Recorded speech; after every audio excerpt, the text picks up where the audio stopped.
صلی علی رسولہ الکریم اما بعد۔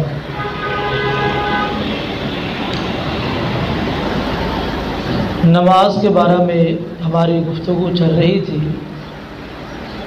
کل ہم نے رکوع کرنے کا طریقہ یہ جانا تھا،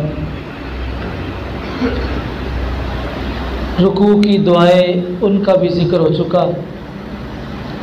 اب رکوع سے جب اٹھنا ہے تو سمع اللہ لمن حمدہ، اللہ تعالیٰ نے اس آدمی کی بات کو سن لیا ہے جس نے اس کی تعریف کی ہے۔ یہ کلمہ کہہ کے اسی طرح اپنے ہاتھوں کو پھر کندھوں کے برابر یا کانوں کی لو کے برابر اٹھانا ہے، یعنی رفع الیدین کے 4 مقامات میں سے 2 مقام یہ ہے، رکوع جاتے وقت اور رکوع سے اٹھتے وقت آپ نے رفع الیدین کرنا ہے۔ تو رکوع کے بعد قومہ ہے، تو قومے کے اندر بالکل سیدھا کھڑا ہونا ہے۔ بعض لوگ صرف جھٹکا دیتے ہیں اور نیچے سجدے میں چلے جاتے ہیں، یہ درست نہیں ہے۔ رکوع اور رکوع کے بعد کھڑا ہونا، سجدہ اور سجدوں کے درمیان بیٹھنا، یہ 4 عمل نبی کریم صلی اللہ علیہ وسلم کے برابر ہوتے تھے، یعنی جتنی دیر آپ نے رکوع کرنا ہے، رکوع کے بعد بھی اتنی دیر ہی کھڑے ہونا ہے۔ یہ جو رواج ہمارے معاشرے میں آ چکا ہے کہ رکوع میں تو ہم تسبیحات پڑھتے ہیں اور رکوع کے بعد بعض لوگ صرف جھٹکا سبحان سمع اللہ لمن حمدہ اللہ اکبر، یہ طریقہ کار غلط ہے۔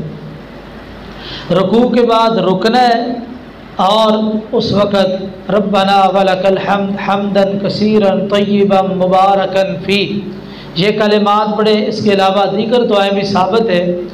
تو اس قومے کے اندر ایک تو ٹھہراؤ ہونا چاہیے، دوسرا یہ آپ نے کلمات پڑھنے، تو یہ کلمات تکرار سے بھی پڑھے جا سکتے ہیں۔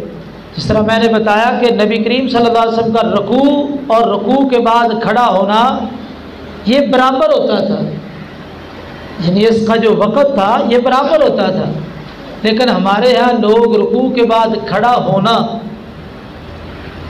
یا تو وہ جھٹکا دیتے ہیں یا جو کھڑے ہوتے ہیں وہ بھی بس ایک لمحے کے لیے، تو ایسا نہیں ہے، باقاعدہ یہ ایک عمل ہے۔ اور نبی کریم صلی اللہ علیہ وسلم وقت قومے میں اتنی دیر ٹھہرتے کہ صحابہ کہتے ہم سمجھتے شاید آپ بھول گئے، یعنی قومہ اتنا لمبا ہوتا تھا۔ تو ہمارے ائمہ حضرات کو اس حوالے سے خیال رکھنا چاہیے کہ قومہ بھی رکوع کی مقدار ہو۔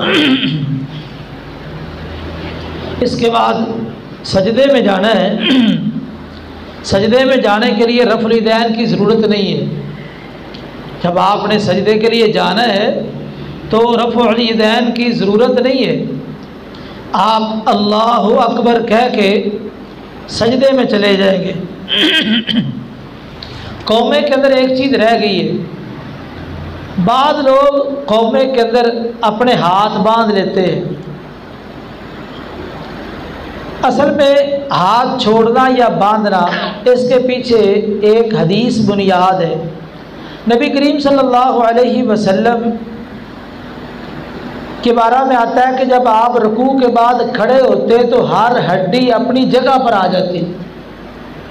جو لوگ کہتے ہیں کہ ہاتھ باندھنے چاہیے رکوع کے بعد، وہ کہتے ہیں کہ اس سے مراد رکوع سے پہلے والی حالت ہے، اور جن علماء کا موقف یہ ہے کہ عام حالت اس سے مراد ہے، تو وہ کہتے ہیں ہر ہڈی اپنی جگہ پہ تب آئے گی جب آپ اپنے بازوؤں کو سیدھا چھوڑ دیں گے۔ تو اس حوالے سے جہاں جمہور علماء امت کا موقف ہے وہ یہی ہے کہ رکوع کے بعد ہاتھ چھوڑنے چاہیے، باندھنے نہیں چاہیے۔ بعض علماء کا اگرچہ موقف ہے کہ وہ رکوع کے بعد ہاتھ باندھنے کے فاعل ہیں، قائل ہیں، تو بہرحال بہتر طریقہ یہی ہے کہ جس پر امت کی اکثریت ہے کہ رکوع کے بعد ہاتھ چھوڑے جائیں گے، سجدے میں جب جانا ہے تو پہلے ہاتھ رکھنے. نبی کریم صلی اللہ علیہ وسلم نے فرمایا جب تم میں سے کوئی ایک سجدے میں جائے تو جس طرح اونٹ بیٹھتا ہے ویسے نہ بیٹھے. اونٹ اپنے گھٹنے پہلے رکھتا ہے، پاؤں بعد میں رکھتا ہے، تو فرمایا اس طرح نہیں، تم ایسے کرو پہلے ہاتھ رکھو اس کے بعد زمین پر گھٹنے رکھنے. عبداللہ بن عمر رضی اللہ تعالیٰ عنہما بھی ایسا ہی کرتے تھے. اور سجدے میں جب آپ نے جانا ہے تو اس میں یہ ہے کہ آپ نے اپنے ہاتھ جس طرح آپ رفع الیدین کرتے ہیں کندھوں کے برابر یا کانوں کی لو کے برابر، اسی طرح آپ سجدے میں ہاتھ رکھیں گے. انگلیاں نہ بالکل کھولنی ہے نہ سختی سے بند کرنی ہے، عام جو نارمل حالت ہے اس حالت میں انگلیوں کو رکھنا ہے. تو یہ بالکل چہرے کے ساتھ ہاتھ نہیں ہونے چاہیے اور بالکل باہر بھی نہیں نکالنے، یعنی مناسب جس طرح انسان کا وجود ہے، جس طرح ہم رفع الیدین کرتے ہیں اسی حوالے سے ہی اپنے ہاتھوں کو زمین پہ رکھنا ہے. اسی طرح 7 اعضاء پر سجدہ ہے. 2 پاؤں ہیں، 2 گھٹنے ہیں، اور اسی طرح 2 ہاتھ ہیں اور پیشانی اور ناک ہے. بعض لوگ صرف پیشانی زمین پر لگاتے ہیں، ناک نہیں لگاتے. پیشانی اور ناک دونوں کو زمین پر لگانا ہے. یہ 7 عضو ہیں. نبی کریم صلی اللہ علیہ وسلم نے فرمایا مجھے حکم دیا گیا ہے میں ان 7 اعضاء پر سجدہ کروں. سجدے کے اندر مزید باتیں یہ ذہن میں رہے، جب ہم نے ہاتھ رکھنے ہیں یہ ہمارے ہاتھ ہمارے جسم کے ساتھ نہ ملے، یعنی اس طرح ہاتھ نہیں رکھنے. سجدے میں اپنے ہاتھوں کو اپنے پیٹ کے ساتھ ملانا نہیں ہے. اسی طرح اپنے ہاتھوں کو زمین پر بھی نہیں بچھانا، یعنی زمین پر آپ اپنے ہاتھوں کو رکھ دیں. نبی کریم صلی اللہ علیہ وسلم نے فرمایا کہ تم میں سے کوئی ایک اپنے ہاتھوں کو اس طرح نہ پھیلائے جس طرح کتا اپنے ہاتھ پھیلاتا ہے. کتا اپنے ہاتھ پھیلا کے زمین پر بیٹھتا ہے. تو سجدے کے اندر ہاتھوں کو بالکل نیچے نہیں رکھنا، تو نبی کریم صلی اللہ علیہ وسلم نے اس سے منع کیا ہے. یعنی یہ کونیاں اوپر ہوگی، صرف یہ ہتھیلیاں زمین پر ہوں گی، اور یہ باہر بھی نہیں نکالنی. باہر نکالنے کے ساتھی کو پریشانی ہوگی. اکیلے بھی آپ نماز پڑھ رہے ہیں تو ظاہر بات باہر نکالیں گے تو یہ آپ کی انگلیاں ٹیڑھی ہو جائیں گی. انگلیوں کا رخ بھی قبلہ کی جانب ہونا چاہیے، تو اس لیے آپ سیدھے ہاتھ رکھیں گے، ان کا رخ قبلہ کی جانب ہوگا. اس سے اگلی بات، آپ کی یہ رانے، آپ کی پنڈلیاں اور رانے یہ بھی آپس میں ملی نہ ہو، ان کے درمیان بھی فاصلہ ہونا چاہیے.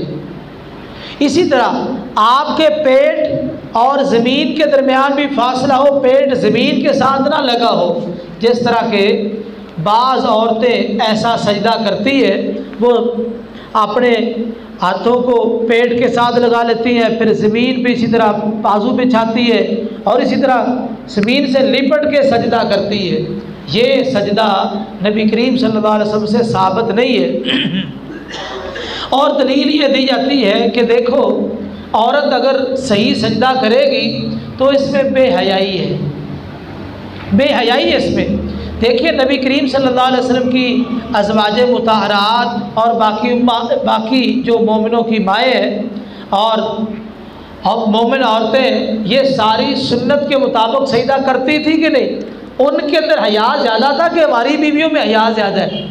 دیکھو جب سنت طریقہ ہے مردوں کے لیے عورتوں کے لیے، تو سنت طریقے کے مطابق ہی عبادت کریں گے، سجدہ کریں گے، نماز پڑھیں گے. تو یہ اپنی طرف سے فلسفے چھوڑنے کی ضرورت نہیں ہے. سنت کا اہتمام اور التزام کیا جائے، اس میں ہماری خیر ہے اور وہی عبادت قبول ہے جس میں سنت طریقہ موجود ہے.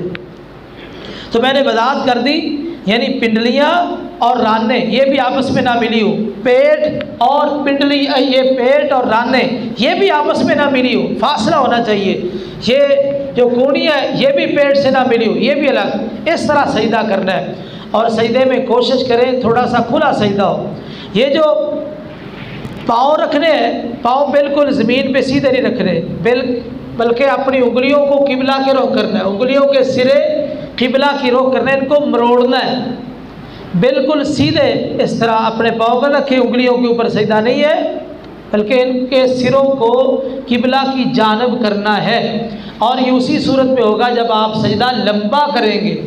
اکثر لوگ انگلیوں پہ، پاؤں کی انگلیوں پہ سجدہ کرتے ہیں، حالانکہ ایسا نہیں ہے۔ پاؤں کھڑے بھی کرنے ہیں، جتنے مل سکے ملانے بھی ہیں، اور انگلیوں کو مروڑنا بھی ہے۔ تو اس لیے کھلا سجدہ کرے تاکہ یہ سارا سجدہ سنت کے مطابق ہو جائے۔ ابھی یہ قاری صاحب انشاءاللہ آپ کو سجدہ کر کے دکھاتے ہیں، تھوڑا سا پیچھے ہونا، کر سب ادھر آئیں۔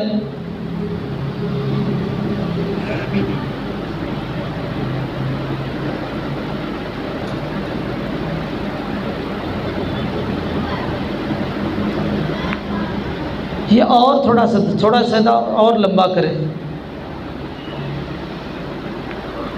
پاؤں کو تھوڑا سا دبائیں، اوپر نہ بھی ملے تو کوئی حرج نہیں ہے، انگلیوں کو موڑنا ضروری ہے۔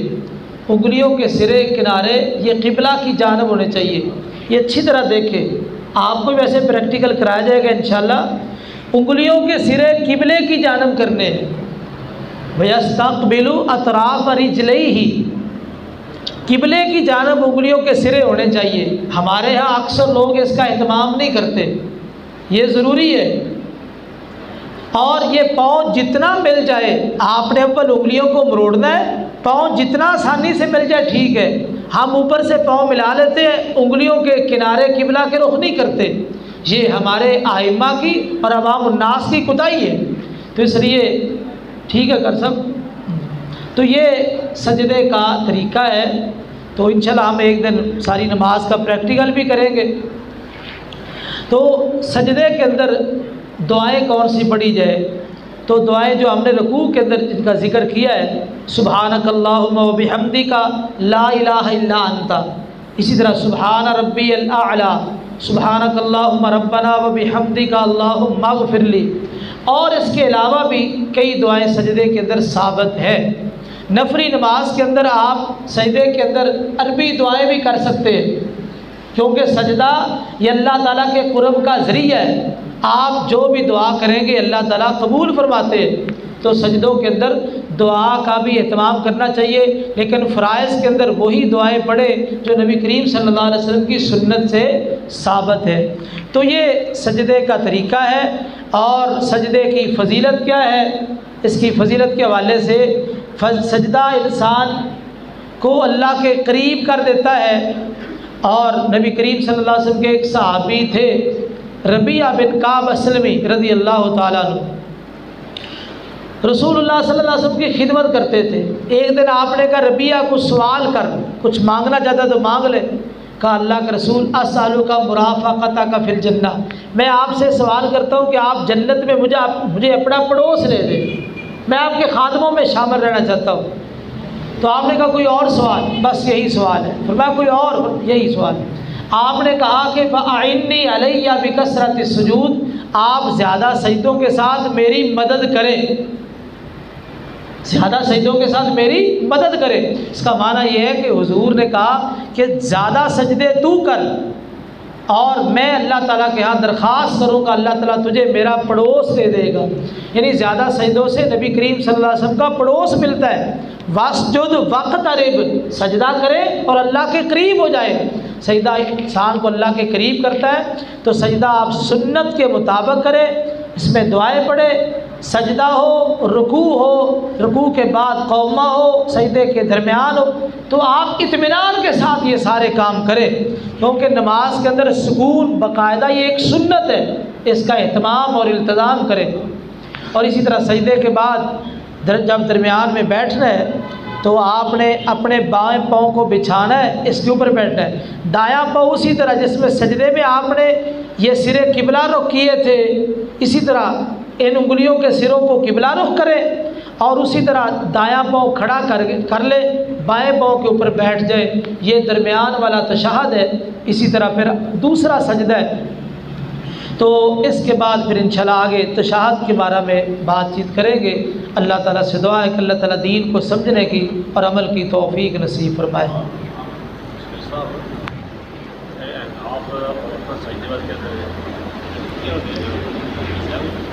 سنت طریقہ مردوں کے لیے عورتوں کے لیے برابر ہے۔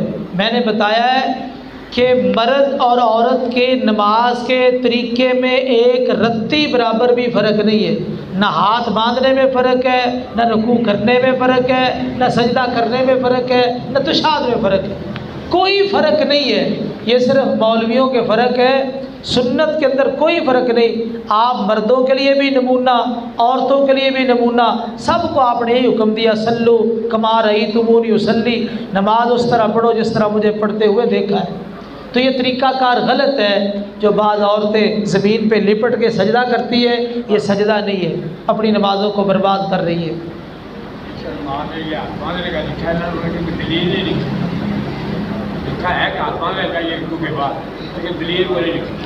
میں نے بتایا کہ وہ حدیث کو بنیاد بنایا نا، اس سے یہ ہے کہ ہر ہڈی اپنی جگہ پر آ جاتی، تو اس سے امت کے اکثر علماء کا یہ موقف ہے کہ عام حالت ہے، اور باندھنے والے کہتے ہیں کہ رکوع سے پہلے والی حالت مراد ہے، اس پر کوئی دلیل مزید نہیں ہے۔